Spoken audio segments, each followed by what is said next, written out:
processos... Porque como é que a gente faz a estimativa? Analisando os fenômenos cadavéricos. A partir do momento que cessou a vida, já começa uma série de fenômenos. Então Rosângela, vamos fazer um negócio bem didático para quem não entende nada, que nem eu, ou colocar... Eu tenho duas perguntas sobre isso daí. Tá, mas vamos fazer didático.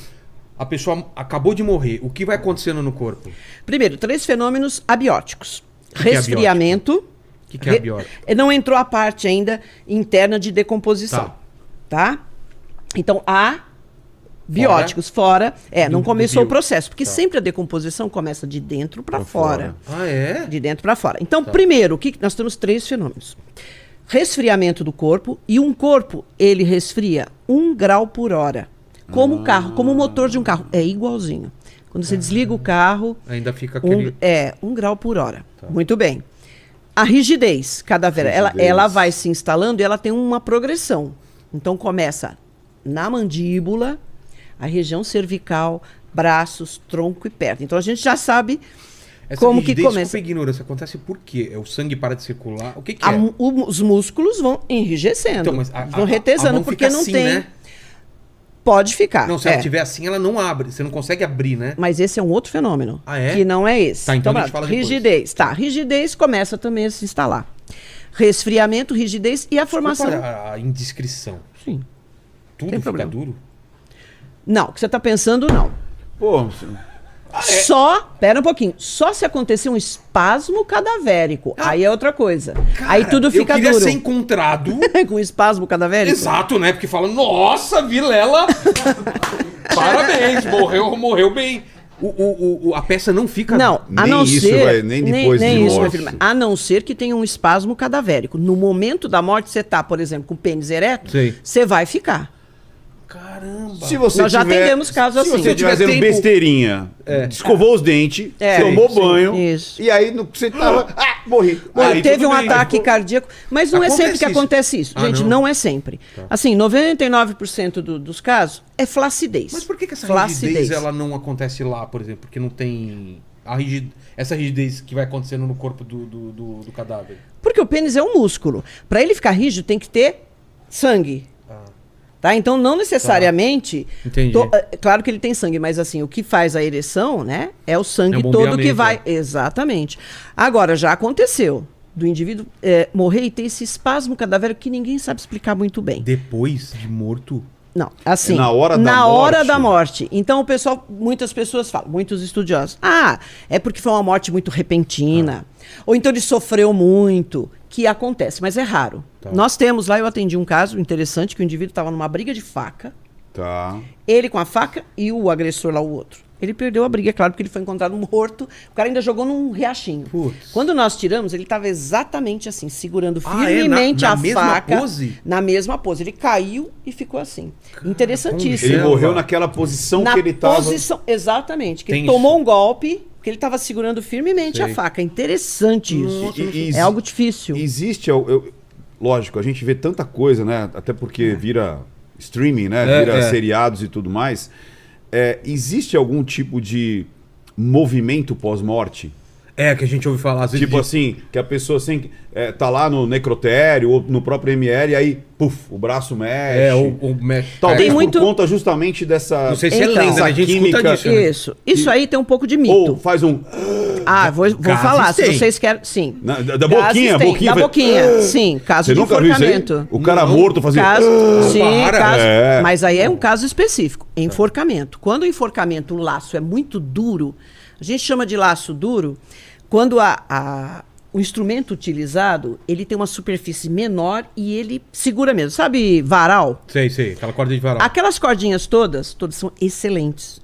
Excelentes para matar? Para o enforcamento. Porque a maioria do enforcamento é suicídio, não é homicídio. Tá? O pessoal fala, fulano enforcou. Não enforcou. Ele estrangulou, ele esganou. Enforcamento é suicídio. Pode eventualmente ter um caso. Se uma pessoa fizer isso, é estrangulamento. Não, estrangulamento é com um laço, com um instrumento. Sim, esganadura é com as mãos. Entendi. O americano, ele não tem a palavra esganadura, então ele fala estrangulamento por mãos. Entendi. Então, mas sempre de terceiros. A gente tem a esganadura, a gente não consegue, e o enforcamento tem que ter alguma coisa. Sim, o enforcamento é o peso do próprio corpo da vítima que constringe, porque ele puxa né? Aquilo está num laço corrediço, é o peso do corpo que acaba esticando. E que pode até quebrar também. Eventualmente, se for assim. Difícil. É a falta de oxigenação, traqueia. É difícil, exatamente. É difícil. A maioria dos enforcamentos a gente chama ele não é... Oh, meu Deus, agora esqueci o termo. Estou falando aqui.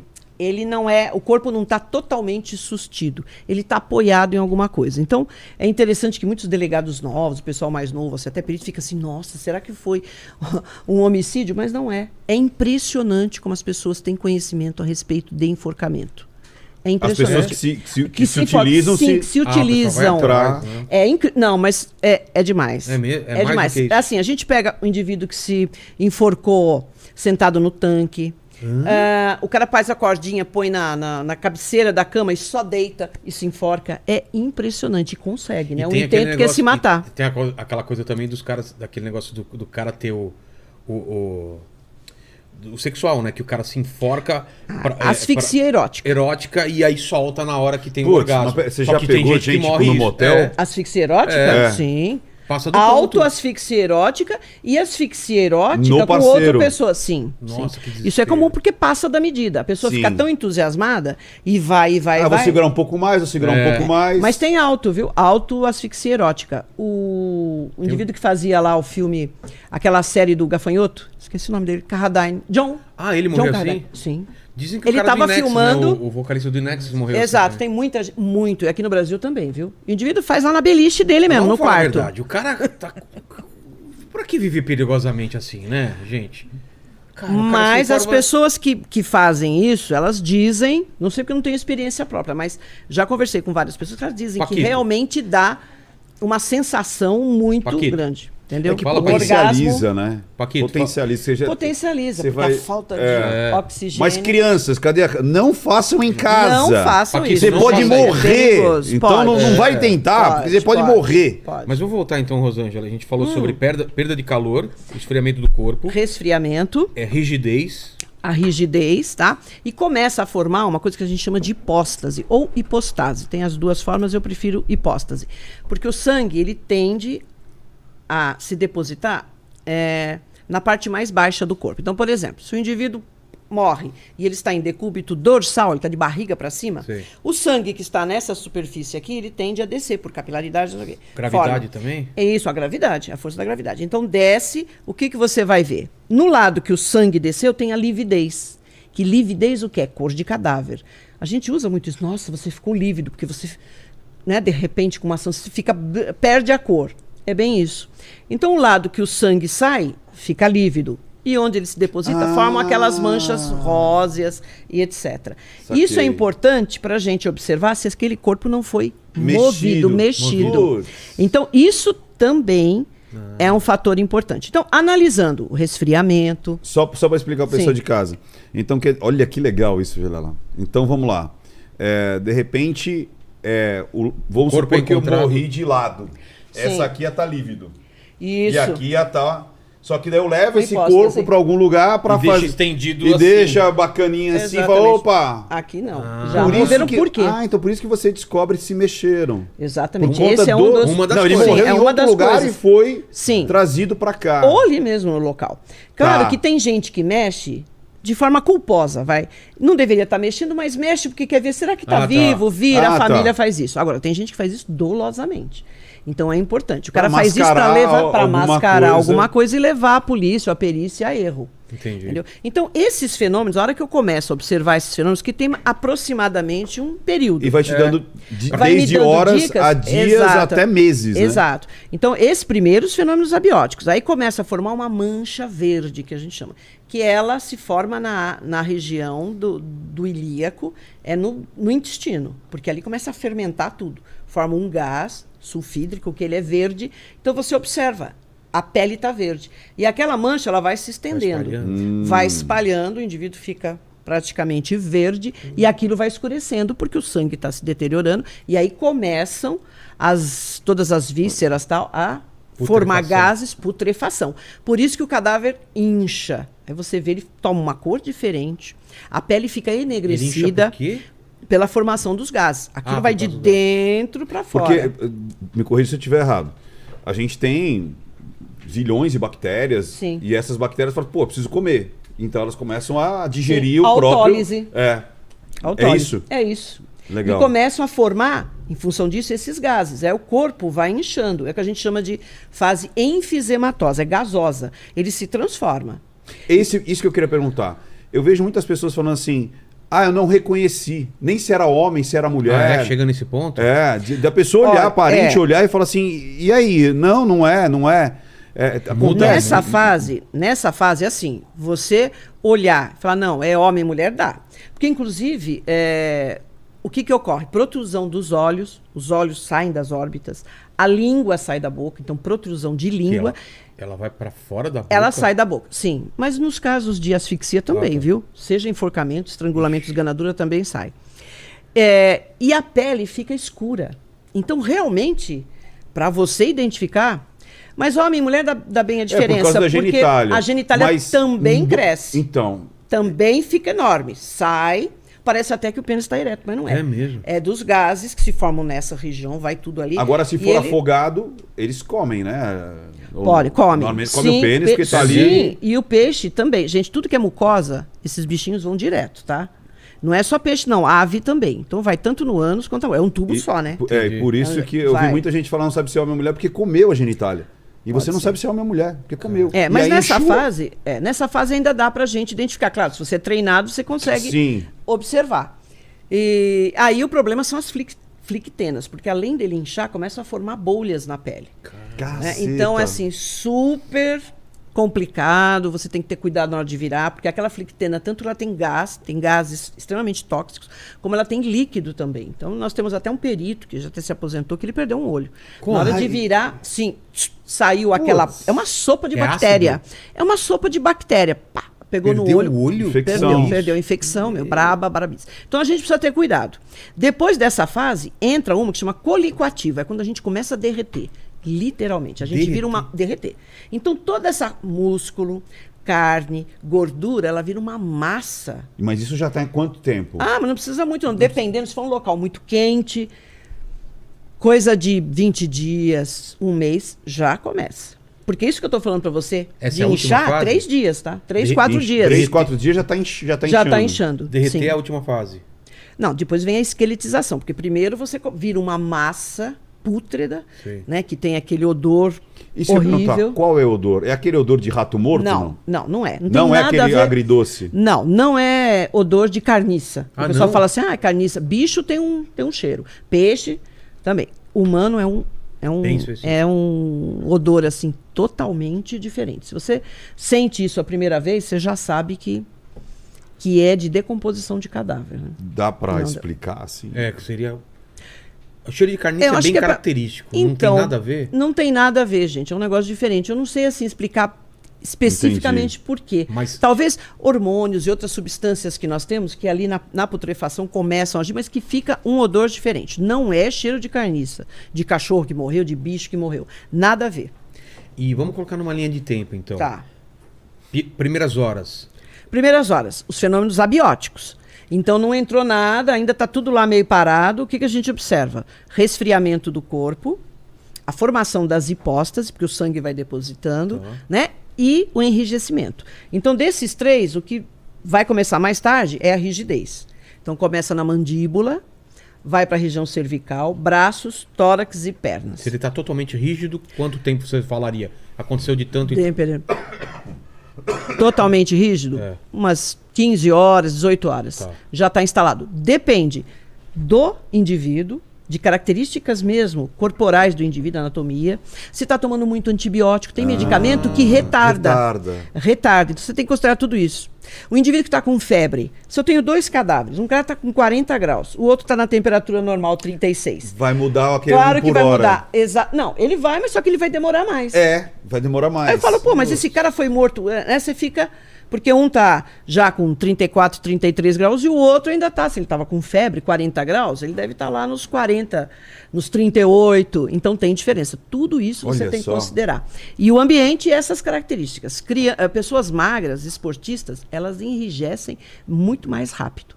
porque o indivíduo não tem nem gordura, é só músculo, né? Então enrijece. Criança já começa na rigidez mais rápido. Mas sempre a estimativa é assim, olha, gente, de 6 a 10 horas, de 12 a 18. Então até 15 horas, 18 horas, totalmente rígido. Daí pra frente... É questão de dias ou ainda está em horas ainda para ter mudança? É tudo junto. Não, é tudo junto. Mas aí mais tempo, entendeu? Para formar as flictenas, primeiro vem a mancha. Mas, olha, isso é interessante. Eu atendi um caso de um taxista. Ele foi morto dentro do táxi. Os caras, de dia. Assim, meio-dia, um sol em São Paulo. E eu cheguei rápido, não é que eu demorei, não. Sim. Porque às vezes o pessoal, até a delegacia chamar, a perícia, demora. Então não é o fato de nós demorarmos, é a delegacia que demora para nos chamar, porque a gente só trabalha com requisição. A gente tem que ser solicitado. Perito, se eu estou passando na rua e falo, nossa, aquele cara está morto, eu vou lá atender. Não posso, porque aí eu já não sou mais perito, eu sou testemunha. Então não posso atender, eu preciso sempre receber uma requisição. E às vezes o delegado está ouvindo as partes, demora. E esse caso foi super rápido, porque eu estava perto. Eu cheguei lá, assim, devia ser umas 3 horas, 2 horas depois da morte, que os esfaquearam, ele nem saiu do local, onde ele estava dirigindo do banco, ele nem conseguiu sair, ele foi morto ali, por trás, pela frente e tal, várias facadas. E era um senhor assim, gordo, tinha uma barriga grande, e ele já estava começando a inchar, contanto que ele prensou, ele ficou prensado entre o banco e a direção. Entendeu? Eu cheguei, ele já estava com a mancha verde instalada, ele já estava, mas por quê? Calor demais. Fechado. Dentro do carro. Literalmente um forno. Um forno. Acelerou o processo todo. Acelerou todo o processo. Então, o perito, né, principalmente, ele tem que ter atenção para isso. Porque o legista, ele faz o exame do corpo no necrotério, ele não sabe onde estava o cara. Entendeu? Se ele estava dentro de algum lugar ou não. Então, essa estimativa, na verdade, o perito é que tem que fazer. Porque ele sabe as condições do ambiente e ali ele vai olhar as características do corpo. Tá? E aí vamos falar do espasmo. Isso, gente, é o que acontece 90%. Todo mundo passa por esse processo. Não interessa se você é rico, é pobre, a tua cor, raça. O processo é o mesmo. Todos nós passamos. A gente chega naquela massa, que é colicoativa, já está derretendo, é uma massa. Ali você derrete e os ossos vão ficando limpos. Né? Só que não é um processo assim muito rápido. Esqueletização mesmo total pode demorar anos. E aí... Eu também, uma vez, de novo, não sei se é mito, os animais também que vão indicar o tempo. A fauna necrófaga. Sim, de insetos. Insetos a animais domésticos. Isso. Animal doméstico come cadáver. Qualquer um, do dono. Então, dependendo do animal que estiver lá, aí você fala, nessa fase é a mosca, nessa fase é... Pulpa, tal. Isso você tem condição também. Em geral, é cadáver que está em ambiente assim, aberto, né? Às vezes em terreno baldio. Né? Então aí começa a aparecer. Mas animal doméstico também come cadáver. Cachorro, gato, ave também faz parte. Porco, galinha. Eu já cheguei em local assim de encontro de feto. Como é que é? Mulher, encontro de feto. Vem assim, encontro de feto. Mas, na verdade, em geral, já é um bebê formado. Encontro de feto. Nossa, na minha cabeça eu sempre achei que era um encontro. Não. Na minha cabeça, eu achei que era um encontro. Um feto. Tá. É que a requisição vem assim. Eu fiquei assim. Encontro de feto. Eu achei que era uma seita macabra. Encontros de feto. Aí depois que eu vi que era o verbo. A requisição. De feto. A requisição vem. Encontro de feto. Às vezes o bebê já está a termo, é um bebê mesmo que nasceu. Mas a gente vê também feto. Aí o que acontece? A mãe joga no lixo ou joga lá no terreno, alguém vê. Tem um feto aqui, aí chama a perícia. Eu fui atender, foi mais do que um. Escuro, lá para o lado lá do sul, da região sul aqui de São Paulo, Jardim Ângelo, lá para frente, não sei. Era um terreno baldio. E o PM saiu, ele estava lá preservando o feto, né? Porque tem que estar preservando.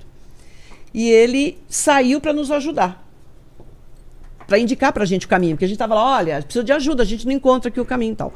Quando nós chegamos, a galinha não tem hábito noturno, hein? Galinha estava assim, uma puxa para cá, a outra puxa para lá, o feto. Em outro local era um porco. Eu tive que sair correndo atrás do porco. Da Elise não tinha um cachorro? Que alguém falou, o cara veio com um pedaço do dedo, um pedaço da mão. Não teve? Da Elise Matsunaga? Que jogaram ele no meio que do tinha mato. cachorro, não sei da Parece história do cachorro. Parece que um cachorro pode ser. E come, viu? Come. E o cachorro doméstico, a gente pega muitos casos assim. Ele começa a lamber o dono. O cara pode morrer, por exemplo, de tuberculose, como a gente já atendeu. Que é um caso, se você não tem experiência... tipo, morreu em casa. Morreu em casa. Tá. Tuberculose. Deu uma hemoptise, que a gente fala que é uma hemorragia absurda, que é caso de tuberculose. Se você não tem conhecimento, você fala, nossa senhora, isso aqui é uma carnificina, porque o que tem de sangue... Caramba. E o local perigoso também, né? Você pode pegar uma tuberculose, porque fica os esporos, né? E o que acontece? O homem morreu. E o cachorro... Cadê o dono tal? Ele começou a lamber, é sempre assim. E começa pelo rosto. Já tem um estudo científico a respeito disso. O animal vai no rosto, começa pela boca. Começa o quê? Comer? A comer. Então o animal começa a comer cachorro. Pelo rosto, palmas das mãos, planta dos pés e nádegas. Nossa. O cachorro. É uma sequência, é interessantíssimo. E a gente vê, porque tem a patinha do cachorro pra lá, pra cá, pra cá. Né? E ele acaba comendo, quer dizer, quem não tem conhecimento, olha e fala, por ser uma cena terrível, né? Mas faz. Sabe aquela mulher que... Acho que foi um dos primeiros que teve transplante de rosto, uma francesa? Sei. Foi exatamente, ela não morreu, mas ela desmaiou. E o cachorrinho começou a lamber, comeu. Ela sobreviveu, depois teve que fazer, né, um transplante. Qual foi o máximo de tempo que você já viu um cadáver de decomposição, assim? Bastante. Eu já peguei quase esqueletização. É? Tem ainda aderência de partes moles. Eu fiz um caso de triplo homicídio na região de Parelheiros, numa mata que tinha lá. Os 3. Alguém passou, é sempre assim, né? O cara passou por lá e falou, viu uns 3 corpos que jogaram um pouco de terra em cima, mas animal também já tinha ido lá. Eu fui, eles já estavam praticamente esqueletizados. Tinha algumas partes moles. Aí o que acontece? A gente tem que levar para o IML, eu fotografo, vejo se tem alguma coisa, porque às vezes tem uma tatuagem, alguma coisa que seja interessante, ou então uma marca de disparo de arma de fogo, dá para a gente ver. Mas depois eu tenho que acompanhar no IML, né? Aí no